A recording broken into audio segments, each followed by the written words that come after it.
Welcome to New Possibilities. I speak truth to power without fear. So I had to start this over. I got a couple of text messages and they distracted me from the video. I'm sorry about that, y'all. But yesterday I did a live stream, and during that live stream, one of my subscribers, Shorty Womp Womp, recommended that I do a video on this topic right here. Joe Biden appeared on the Breakfast Club and he made some controversial remarks during that interview on the Breakfast Club. So I had to um, check out the interview. I went and watched it, and I took a lot of notes actually, and I did some research on some of the things that Joe Biden said, and I just want to take time to break down what he said and then provide my response to what he said. And I'm just going to go through it statement by statement. I want to start with the most controversial things that he said, but I'm also going to deal with things that deserve more attention than they actually got. One thing that Joe Biden said. And I want to talk about this and then deal with the larger issue of black people and politics and the Democratic Party. So, shout out to everyone that's tuning in. I thank you for coming back on here. I appreciate it. I'm sure that many people will watch this on a playback later. But let's get right into it. So, during this interview, um, Charlemagne mentioned the statement that Diddy made. And as you all know, I did a video about Diddy's statement about Joe Biden. And Diddy basically said, well, our vote won't be for free. If necessary, I'm going to hold the vote hostage. Based Democrats time and time again, they assume that they have the black vote in lock. And unfortunately, many people just or even making any kind of real demands something in exchange for our vote. And this is something that Charlemagne the God mentioned a couple of times during this interview. And towards the very end of the interview, and it's about 18 minutes, I have a link in the description box to that video if you haven't seen it, but it's about 18 minutes. And towards the end of that interview, not Trump, but Joe Biden gets kind of frustrated. He gets frustrated and he basically says, if you have a problem figuring out if you're for me or Trump, you're not black. And so this statement has caused a lot of controversy. A lot of people have been outraged by this statement. You had these black Republicans who are outraged.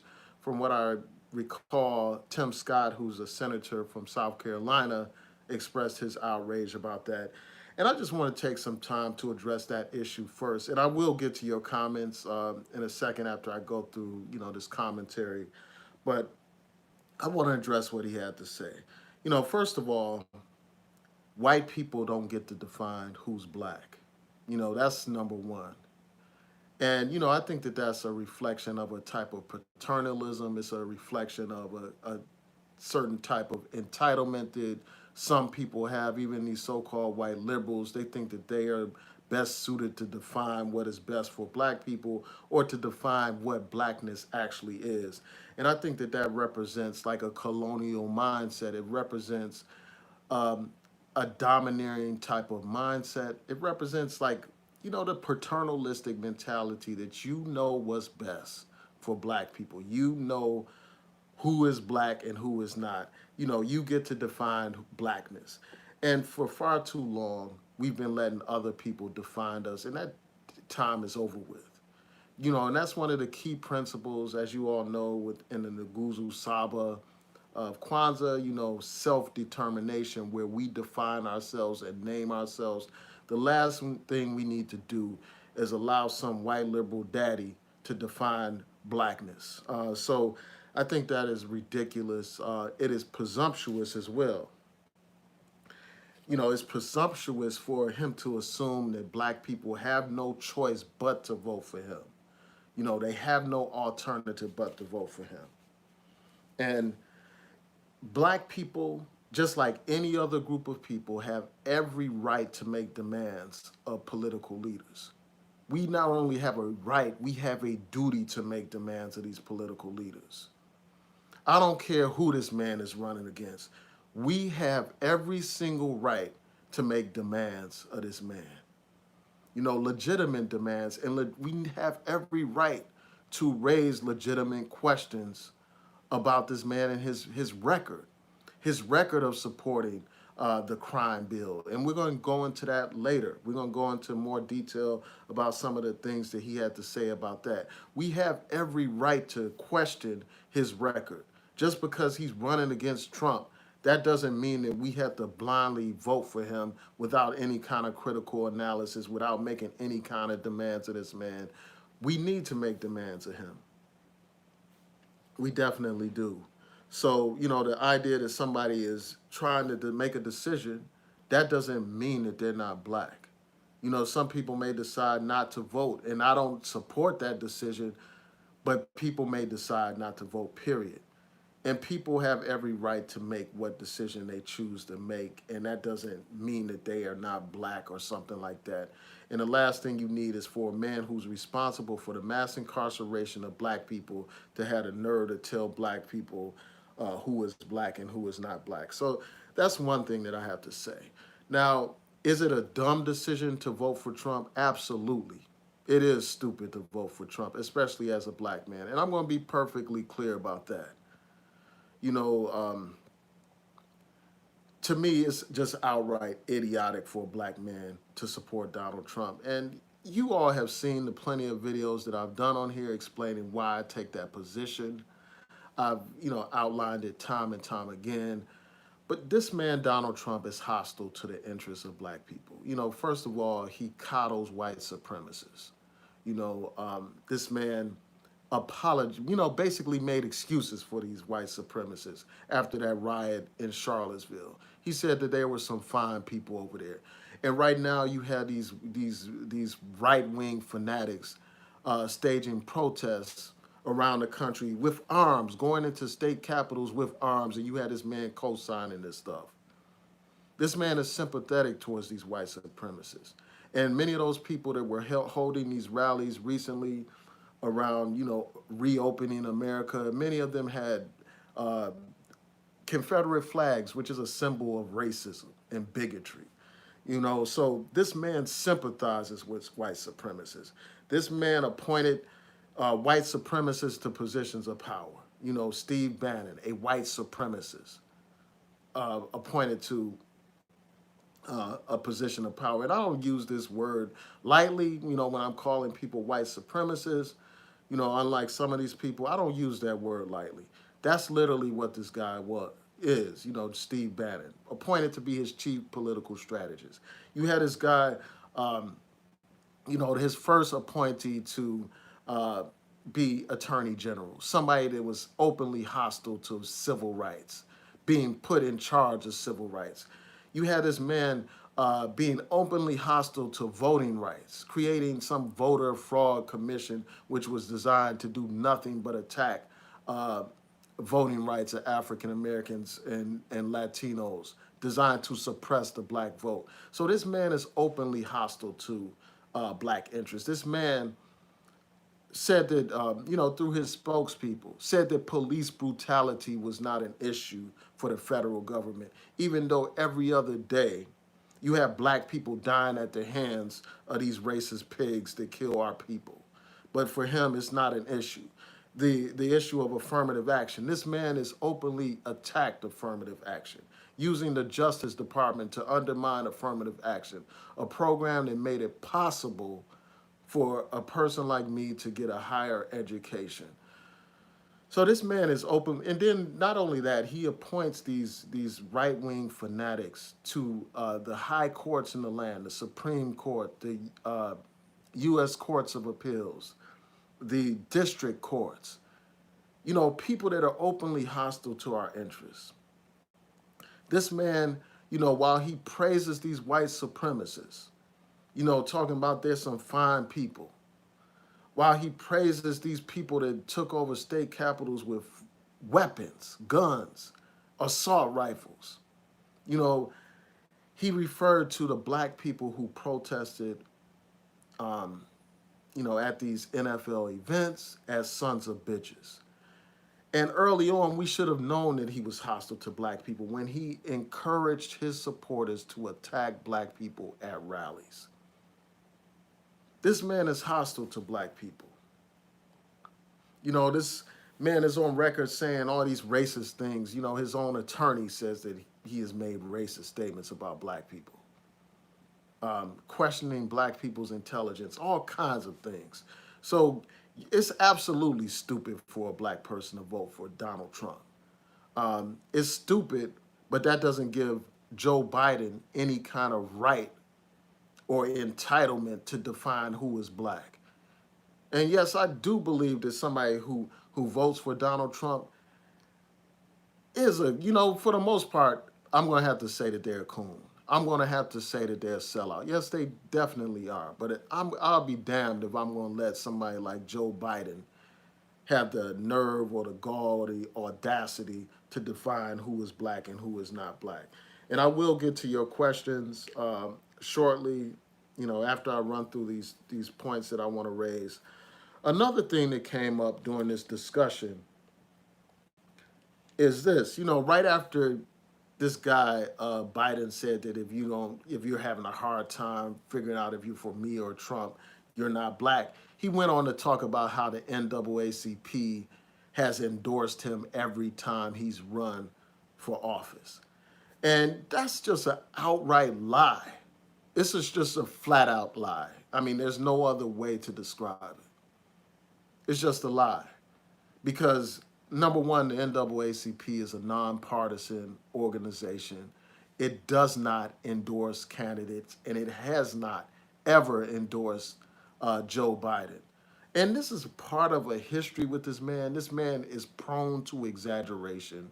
This man is prone to, making lies about his involvement in civil rights movements, for instance. All these lies, lying about being marching with King, lying about being certain things going on in South Africa. He is on record lying about these things. And when I get a chance, I'm going to pull those up and add those to the description box as well so that you could read them for yourself. This man has a record of lying. And for him to use the NAACP's name to make it appear as if the NAACP endorsed him, it's just outrageous. And the sad thing about it is a lot of people will not take offense to this. A lot of people won't take this that seriously when it is something very serious. A man that lies constantly. But he's going to be in great competition because this guy, Trump, is a pathological liar too. I mean, they both lie all the time. Another thing that was raised during this debate, actually discussion, was this. Charlemagne the God basically said that a lot of black people made it possible for you to win the primaries, and people have written an op-ed basically calling on you to appoint a black woman as your vice president. And in response to that, Joe Biden said that he has met with or he's considered multiple black women for the post, but he's not making any mention of the names of the people who he's considering for the post. And I just want to say a few things about that. And that's this, man. We are more concerned, some of us are more concerned with tokenism than we are concerned with actual substance. We're more concerned about particular appointments that somebody makes, these token positions that in the big scheme of things don't really carry that. I mean, the vice president is a significant position, don't get me wrong, but a lot of times we are satisfied with tokenism and symbolism. We're not, like these same people that are asking him to appoint a black female vice president aren't even pressing him on actual issues. Instead, they're more focused on appointing some Negro woman to be vice president. And that would be significant. That would be something good. But let's not confuse tokenism and symbolism for actual substance. And that's something that I just had to talk about. Now, let's get to some of the other things that were talked about during this interview. Joe Biden talked about Donald Trump's response to the COVID-19 pandemic He talked about how basically Trump was terrible, and on that point, I wholeheartedly agree. Donald Trump is a disaster when it comes to dealing with this pandemic that we're facing right now. This man, for the longest time, denied that it was real. This man talked about how it would magically disappear. This man could have taken action a long time ago. This man received all these intelligence reports, and yet and still, he didn't take any kind of serious action. And here we are today. The last time I checked, it was over 80,000 people who have died from this virus. Donald Trump is a disaster. He is a failure when it comes to dealing with this pandemic. And now, after all the information has come in about all these people dying, after the information came in about the disproportionate numbers of black people dying, all of a sudden you got him and others talking about opening up America. It's as if as soon as they found out that more black people were dying from this stuff, they said, who cares? Let's open up America. We're not going to hold up opening America to save some Negro lives. And that's what has happened. He has opened it up, and and now you're gonna see numbers going up. People feel comfortable and everything, had this false sense of security. But when these numbers spike up, and then when we're hit with a second wave in the fall, it's gonna be disastrous. So yes, this man has failed all around when it comes to this virus, setting a bad example. Not wearing a mask, like making it seem like wearing a mask is not something that's encouraged. So this man is a disaster when it comes to that. Promoting this drug that hasn't been proven to be effective, that has in fact been proven to be detrimental. So Donald Trump is a disaster around this COVID-19, and the brother, people are right for criticizing him. I ain't gonna call Biden a brother, but Biden is right for criticizing Trump with respect to this COVID-19. Another issue that was raised was about the crime bill and Joe Biden's support for the crime bill. That was a big issue that was raised during this interview. And Joe Biden tried to brush it off. Like, Charlemagne the God said, hey, shout out to Shorty Womp Womp. Thanks for recommending this subject again. I want to thank you for doing that. I appreciate that.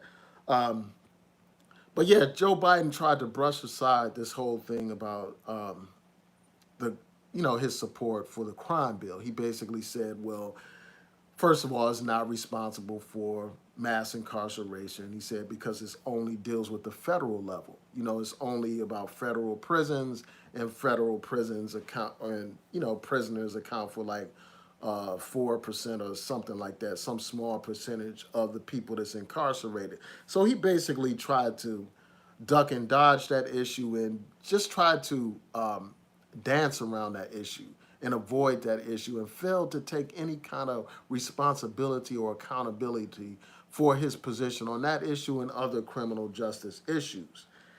And that's something that I have to address. Like, if you haven't read the book by the sister Michelle Alexander, The New Jim Crow, I strongly encourage you to read that book because it dispels a lot of the things that this guy is talking about. Number one, it did increase mass incarceration. As mentioned in the book, it says that the Justice Policy Institute pointed out how Clinton's tough on crime positions resulted in the largest increases in federal and state prison inmates of any president in American history. The largest increase in prison populations, not only in the federal government, but on the state as well. In U.S. history among any presidents. And that was, a big part of that was the crime bill.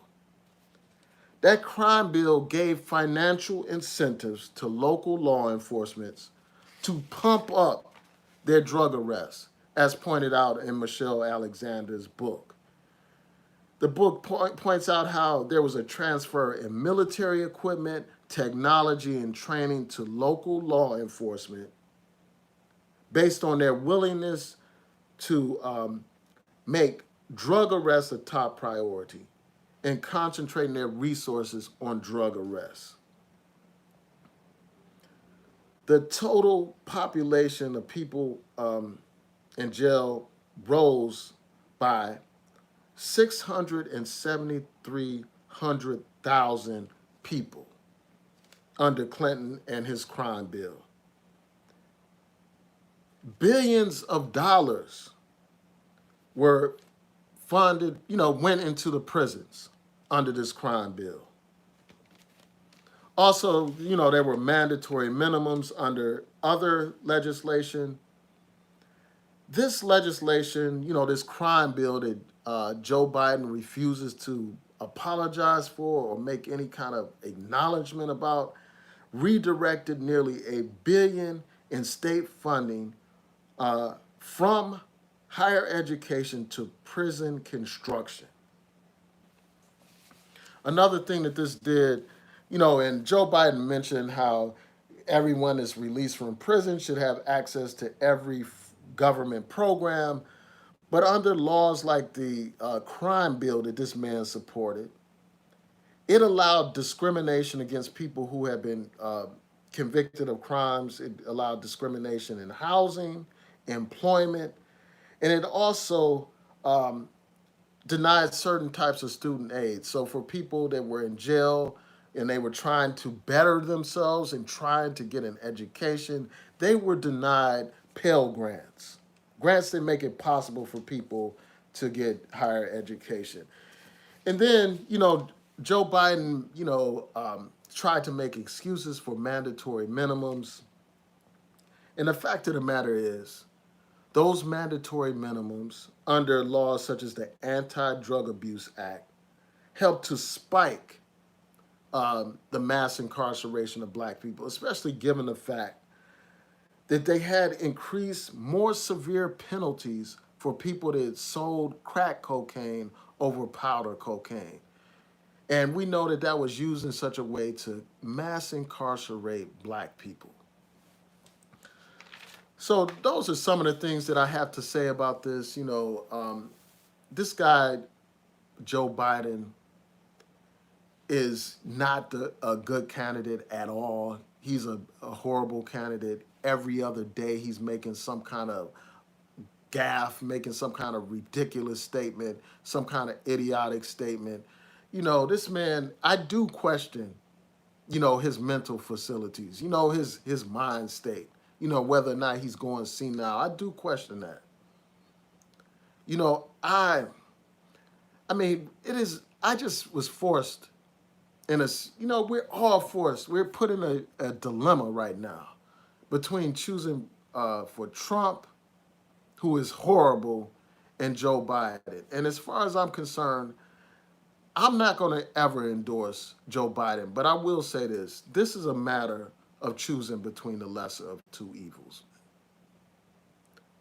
That's what it is. All the other Democratic candidates have dropped out of the race, and unfortunately, Joe Biden is the last one left among the Democrats. And we know that in these presidential elections, even though you have third-party candidates, we know that ultimately either a Democrat or a Republican is going to win the presidency. And putting that into consideration, anybody, damn near anybody, is better than Trump. But that doesn't mean that we shouldn't make demands of Joe Biden. We need to push that man, make demands of him. We shouldn't just give him our vote, just give it to him without making some kind of demands of him. And that's what some of these people think we should do. They want us to be uncritical. They want us to stop using our thinking skills and just vote for somebody without making any demands or making any kind of analysis. And to me, that's ridiculous. We need to make demands of all politicians, just like every single other group does. Whether we're talking about the LGBT community, the women's reproductive rights community, or we're talking about Latinos and immigrant communities, or we're talking about the pro-Israel lobby or the pro-gun lobby, the gun control lobby, or we're talking about any group, all of those groups have demands of political leaders. And it's about time for us to have some demands of political leaders, especially somebody like Joe Biden. And our demands need to be much larger than, oh, you're going to appoint some token Negroes to some positions. Our demands have to run deeper than that. Our demands have to be more comprehensive than that. But I want to thank y'all for tuning in. I'm going to look at what you all had to say real quick before I tune out, hang up. But I appreciate you all tuning in. Much respect. Shout out to Bonafide 1970. Yeah, all is well. Tyrone Miles said the white dominant society is showing us how they really feel about us. And David Bowman said he's not voting for Joe Biden. And I feel you on that. I feel what you're saying. But for me, it was like a decision. We just recently got our mail-in ballots. And for those of you who don't know, I'm running for city council here in Baltimore, 4th District. If you are in Baltimore, I encourage you, and you're in the 4th District, I encourage you to vote for me. But yeah, I casted my vote yesterday by mail, and all of the Democrats have dropped out of the race for presidency, except for Joe Biden. So I wasn't going to just vote for somebody that has dropped out of the race. So unfortunately, I just had to hold my nose and make, that vote. But it's still, the primaries, coming up soon for others.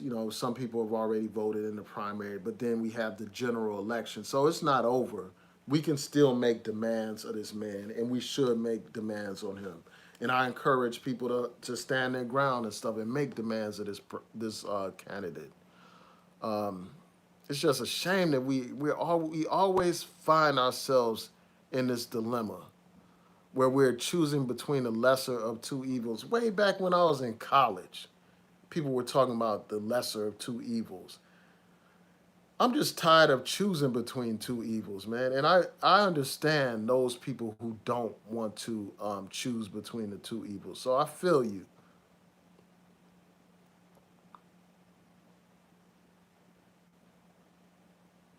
Yeah, so Bonafide said that Joe Biden really put his foot in his mouth with that statement. He's not doing well in the polls, worse than Hillary at the same point. Um, yeah, I mean, I wouldn't be surprised, to be frank, if Trump wins again, man, and that would be a disaster if he wins again. That would be horrible for this country and for every single one of us. Um, but yeah, it's like this guy constantly makes these kind of statements, constantly, and it's just a shame that he's the presumptive Democratic nominee. It's just messed up.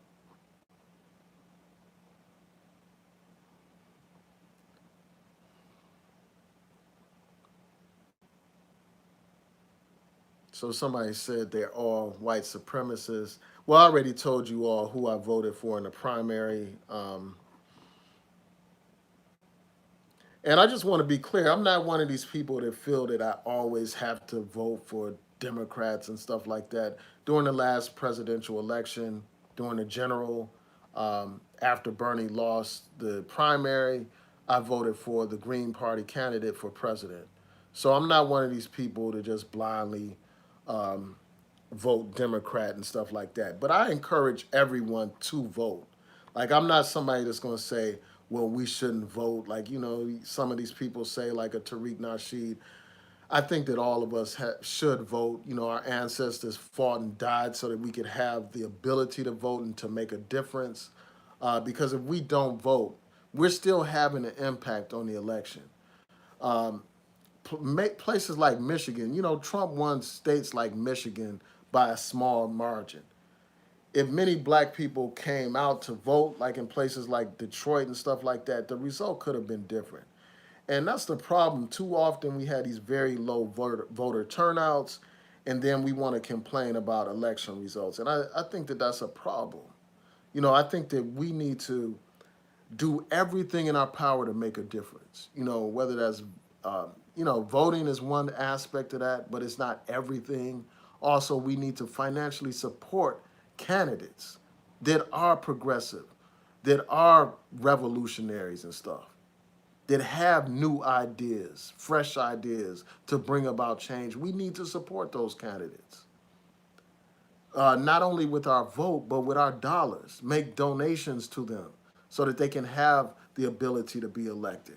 Because these elections are not free. It costs money to make flyers. As I've learned, like as a candidate, it costs money to make advertisements, to do all kinds of things to get your message out there.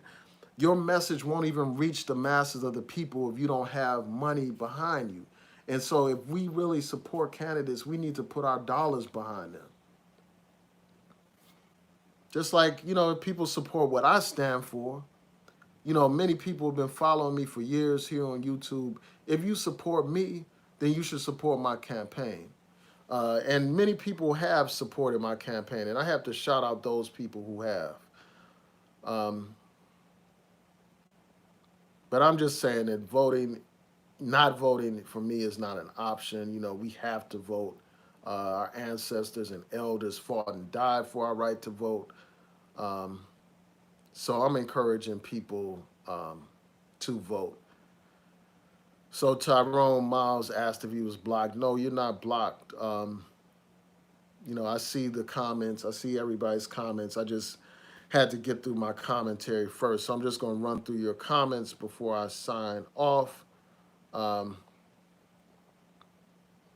yeah, I didn't delete any comments because I wasn't even looking at the comments as I was talking. Sometimes YouTube will automatically block a comment if it uses foul language or something like that. Um, yeah, so again, shout out to Shorty Womp Womp. Thanks for suggesting that topic because you were on it like before people were even talking about that interview. You were the first one that I heard mention it. So Bonafide said even the tone that Joe Biden took with Charlemagne the God was extremely rude, condescending, and brash.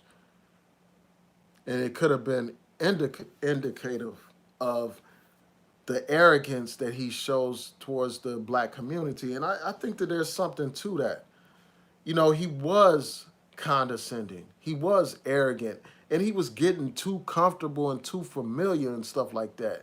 You know, every other word was man this, man that. You know, he even got so hyped up to the point where he was about to use some mild profanity and stuff. Um, he was about to say he kicked everybody's ass or something like that. So yeah, he was getting too comfortable. It's like we allow these people into our spaces, let them get comfortable. He doesn't talk like that when he goes on CNN or these other programs or NBC or ABC or Meet the Press. He's not talking about man this, man that, and using all this slang and joking around and stuff like that. And that brings me to another point. Like, why are major politicians that want to speak to black people going to forums like the Breakfast Club? I mean, that's not no serious political forum for real discussion, in-depth discussion. Charlemagne the God is not that knowledgeable. He's not going to go into the weeds on these issues and go into the details on this stuff. He needs to be on something, a real black news program. And unfortunately, we don't have many black news networks and stuff. You had radio, you know, TV One, you know, they had Roland Martin and stuff like that. And Roland Martin still has his YouTube channel and stuff. But I understand like he's not reaching as large as a crowd as the Breakfast Club. But we need to have serious black news media. You know, instead of like buffoons being put in a position where where they are, having access to these politicians and questioning these politicians because they're not equipped to do so. They don't have, the skills or the knowledge and all that kind of stuff. They're goofing around and joking around and all that kind of stuff. Ain't a damn thing funny. We need people that are serious, that know this stuff. And these politicians, they're only concerned about reaching the large numbers of people, and they feel comfortable in an environment like that. Comfortable in an environment where these people are primarily used to dealing with entertainers and stuff like that. So yeah, I mean, he was very condescending. I agree with that point. Yeah, I mean, Joe Biden may actually be senile. I've seen clips of him making all kinds of ridiculous remarks and stuff like that. And I just think that there's a whole bunch of hypocrisy around Joe Biden. Like these same people that are all Me Too, like down with the Me Too movement and stuff like that. They're not saying nothing about all these allegations where this guy is accused of sexual harassment. And they got videotapes of this guy fondling people, like all these people that he's around, fondling them in public. And none of these Me Too people don't have a word to say about that. Not a word. And that just exposes their hypocrisy.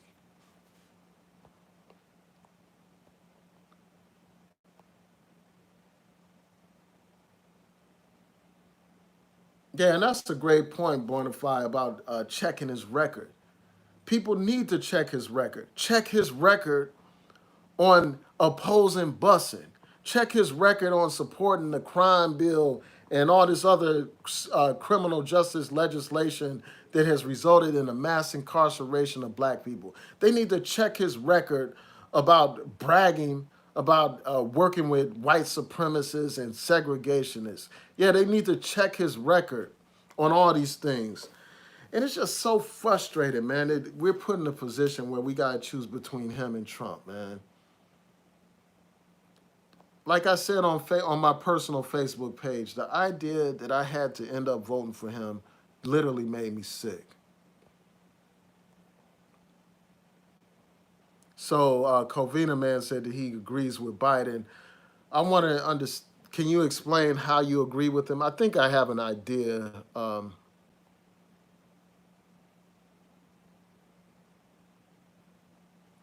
Yeah, I agree with you. The Republicans are not an option, but it's just sad that we put in a position like that because when these Democrats know that Republicans are not an option, that's how they take us for granted, man. That's how they brush over our issues and use us as a political football. That's how they put us at the bottom of their totem pole of priorities.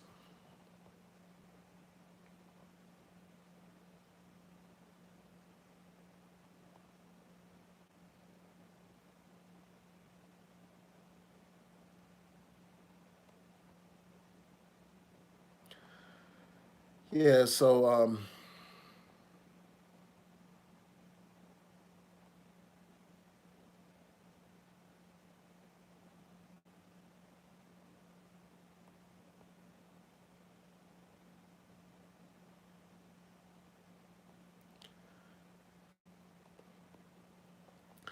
yeah, John Pro. I don't know if the Green Party is running a candidate this year. I haven't heard anything.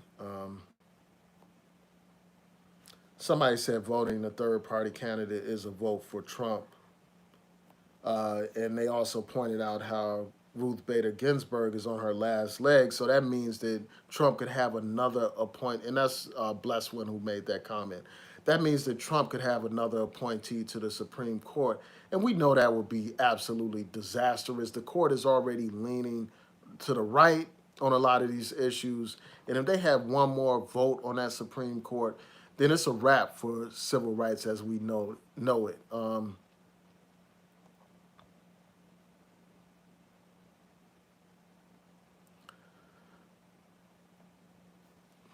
Yeah, so somebody said that black people usually, they're outraged, but a lot of them don't vote basically and don't participate in politics besides being mere commentators. And unfortunately, there are a large number of black people who don't vote. And you got personalities on here with large platforms actually encouraging black people not to vote. So there is validity to what you're saying. Like, we need to exercise our right to vote and harness our right to vote. Um, yeah, so Bless One said that Roland Martin is a real journalist and he gets over 8 million viewers on his YouTube. Now, yeah, he definitely is. And I think that that would be a more suitable platform for Joe Biden to go on, you know, if he really wanted to have a substantive discussion about black issues. But he's not interested in that. He's just interested in getting votes and getting his word out there to a large audience. And from what I recall, like, I know that that video has received hundreds of thousands of views. Now, that point about the Democratic ideology, that's a good point. Yeah, my Uzi weighs a ton said Roland supports Democratic ideology, so it's defeating the purpose. And I understand your point, but I think that even though Roland Martin is a Democrat, he would be more of a challenge for somebody like Joe Biden than, he would raise legitimate questions, I believe. He would raise these questions. I would think, even though like he was basically cooning around with Hillary Clinton dancing with her and all that kind of stuff and all that. So I feel you to some extent, but I think that he would be a far better person to conduct that interview than Charlemagne the God. Charlemagne the God is a radio personality, man. He's an entertainer. And it's like a damn shame that we rely on entertainers so much to be our leaders.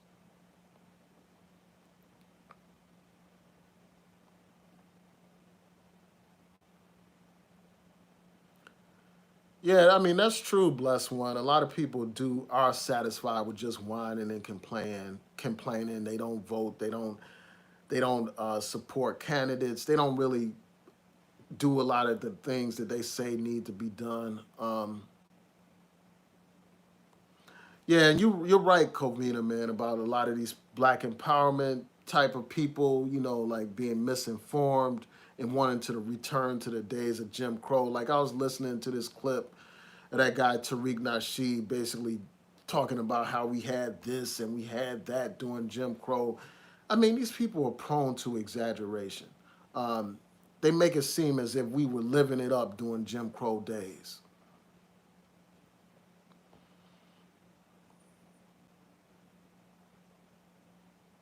Yeah, peace, David Bowman. Thanks for tuning in.